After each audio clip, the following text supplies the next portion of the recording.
అందరికీ దీపావళి శుభాకాంక్షలు. దీపావళి 5 రోజుల పండుగ.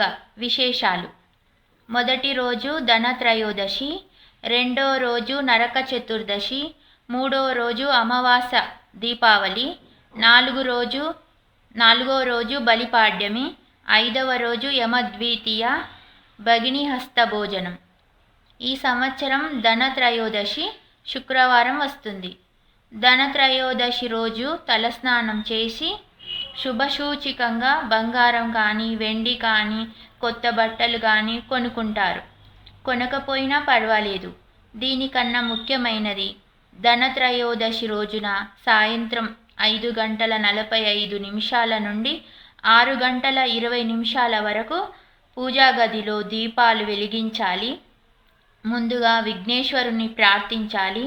శ్రీమన్నారాయణుని సమేత శ్రీ మహాలక్ష్మిని ప్రార్థించాలి. కుబేరుణ్ణి, ఇంద్రుణ్ణి ప్రార్థించాలి.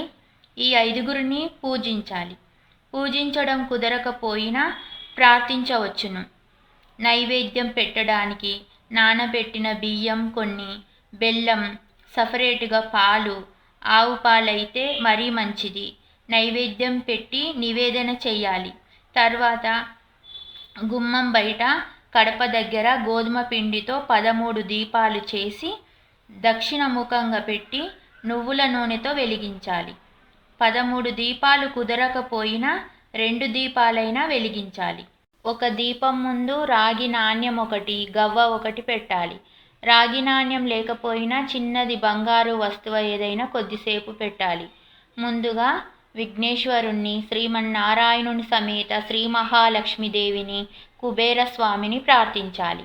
కొన్ని నానబెట్టిన బియ్యం, బెల్లం, సపరేటుగా పాలు ప్లేట్లో వేసి నైవేద్యంగా పెట్టి రాగి చెంబు నీళ్లతో నివేదన చేయాలి.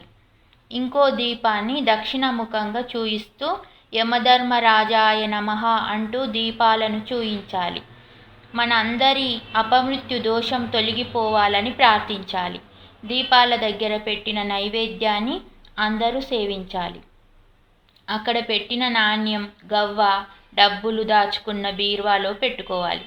తర్వాత వీలైతే గోవును పూజించాలి. కుదరకపోతే గోవు ఫోటో ముందు గోవును ప్రార్థించాలి.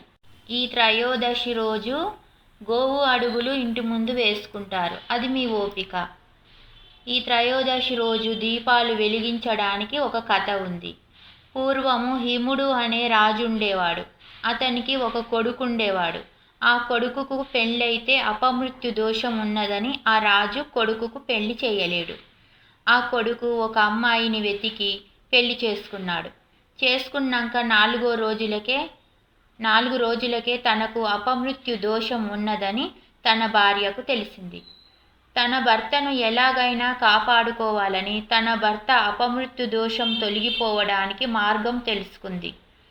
ధనత్రయోదశి రోజున ఇంట్లో ఉన్న ధనమంతా గుమ్మం బయట కడప ముందు రాసులుగా పోసి దానిపైన ఒక దీపం వెలిగించింది. ఇంటి ముందు దీపాలు వెలిగించింది. ఆ దీపానికి నైవేద్యం పెట్టి విఘ్నేశ్వరుని, లక్ష్మీనారాయణుని ప్రార్థించింది. తన భర్తను కాపాడుమని మిగతా దీపాలన్నీ దక్షిణముఖంగా చూపిస్తూ యమధర్మరాజాయ నమః, నా భర్తకు అపమృత్యు దోషం తొలగిపోవాలని స్మరించింది. ఆ దీపాల కాంతులను చూసి యమధర్మరాజు సంతోషంతో వచ్చిన పని మర్చిపోయి వెనక్కి తిరిగిపోయాడంట. ఈ కథను ఆ రోజు వినినా చదివినా యమధర్మరాజు సంతోషిస్తాడంట.